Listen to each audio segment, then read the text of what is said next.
তো good morning, hello guys, welcome to জায়গার। আর সকাল সকাল বেরিয়ে পড়েছি। বাবারে, গুড মর্নিং করতে গিয়ে তো স্যারকেই চেপে দিচ্ছিলাম। তো ফাইনালি, যদিও বা স্যার কিছু বলেননি, কোনো সিগন্যাল দেননি,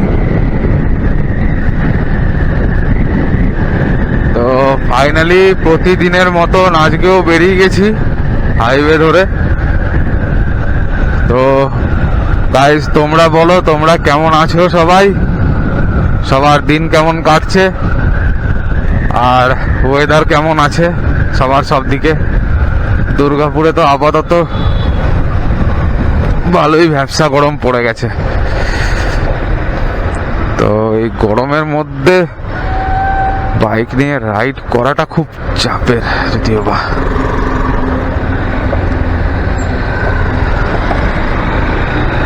তাও রীতিমতো প্রতিদিনের কাজ তো প্রতিদিন করতেই হবে। সবাই যে যার প্রতিদিনের রুটিন ফিক্স করে কাজে বেরিয়ে পড়েছে, আর আমিও বেরিয়ে পড়েছি হাইওয়ের সুন্দর দৃশ্য দেখতে। বাট আকাশে হালকা হালকা মেঘ আছে, বৃষ্টিটা হলে তো ভালোই হয়।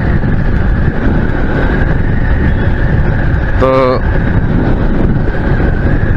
ওয়েদারটা খুবই বাজে আজকে।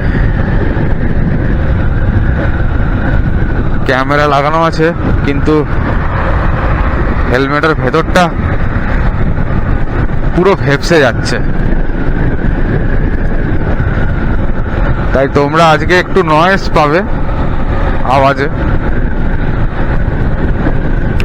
বাট আলটিমেট এই ধুলো, এটা মানে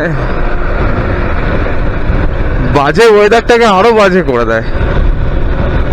আর রাস্তায় নামলে তো ধুলো পড়বেই।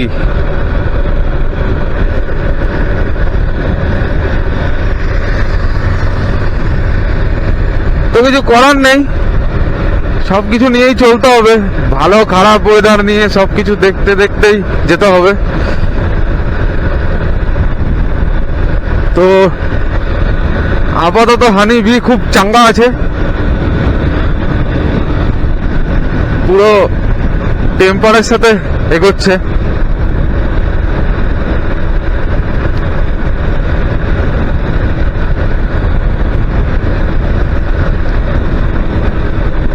তো ৯৭,০০০ কিলোমিটার পরে একটা সার্ভিসিং দেওয়া যেতেই পারে।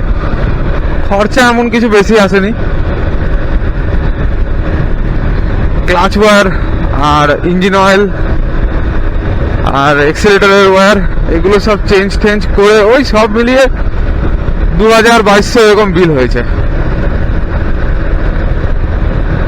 তো শোরুমে তো আমাকে ভয়ই দেখিয়ে দিয়েছিল যে বাবা, তোমার গাড়িটা কিন্তু এবারে আস্তে আস্তে চালাও, বেশি জোরে চালানো যাবে না। বাট আপাতত ইকোনমি স্পিডে চালাচ্ছি, যাতে একটু তেলটা ভালো পাওয়া যায়। টানাটানি তো হবেই।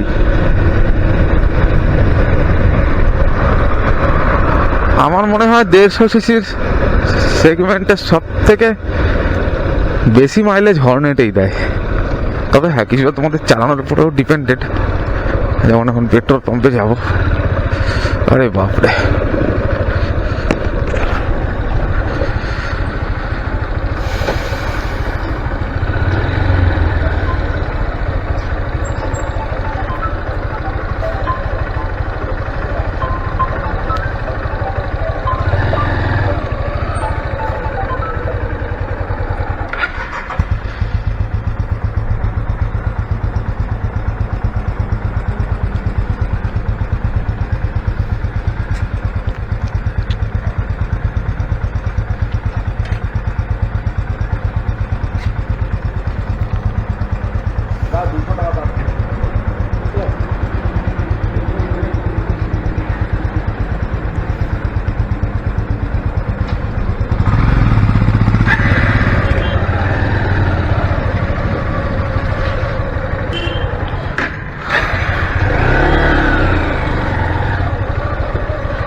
250।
बाप रे बाप।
তো আগের দিন ফিরছিলাম, ফিরতে ফিরতে রোডে একটা জায়গাতে দেখলাম পুলিশ ক্যাম্প হচ্ছে,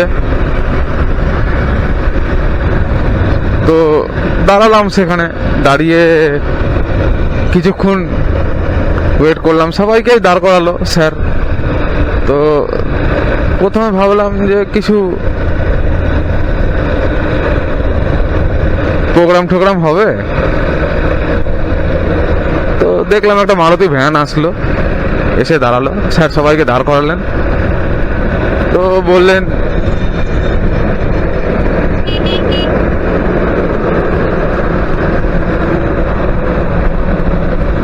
হেলমেট নিয়ে কিছু বললেন, গাড়ি চালানোর সময় হেলমেট অবশ্যই দরকার,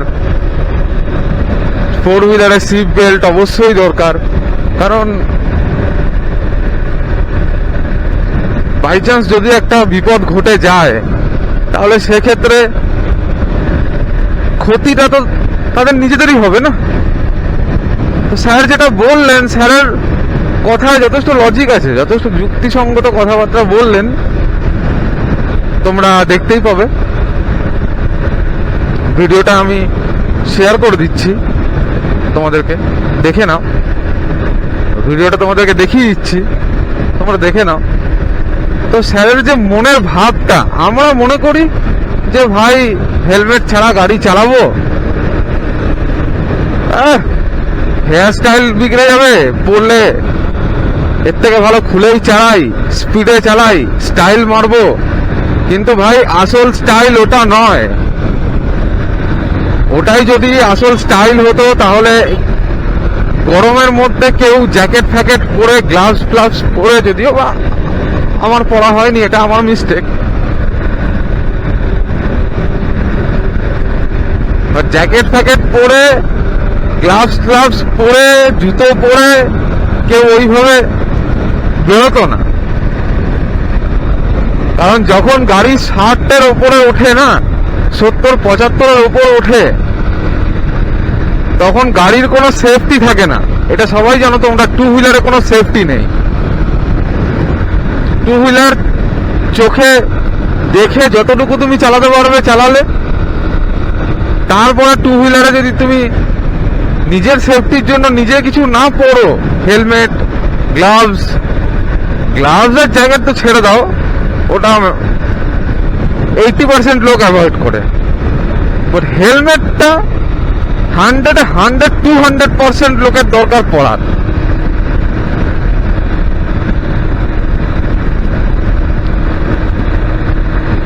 স্যার বললেন সারাদিন ডিউটি করার পরে বাড়ি যাব, বাড়িতে গিয়ে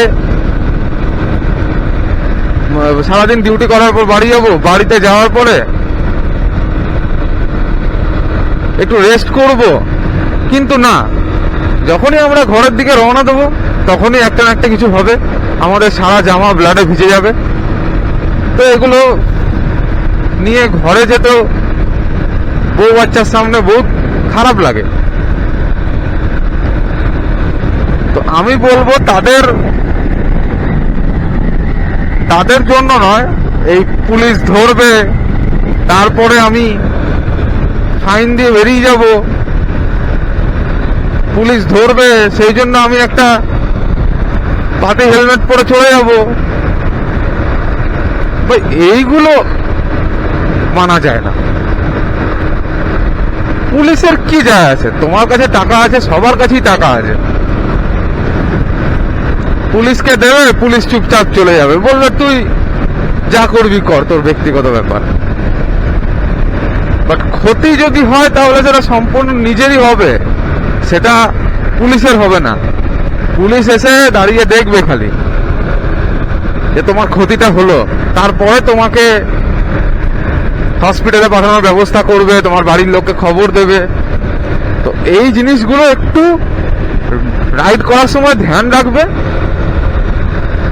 যেন তোমার জন্য তোমার বাড়ির লোক, তোমার পাড়া প্রতিবেশী, তোমার বন্ধু বান্ধব তো কষ্ট না পায়।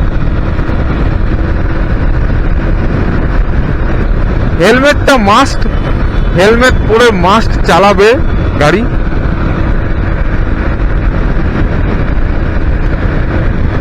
তো যাই হোক, ভিডিওটা তোমাদেরকে দেখাচ্ছি, তোমরা দেখে নাও একবার।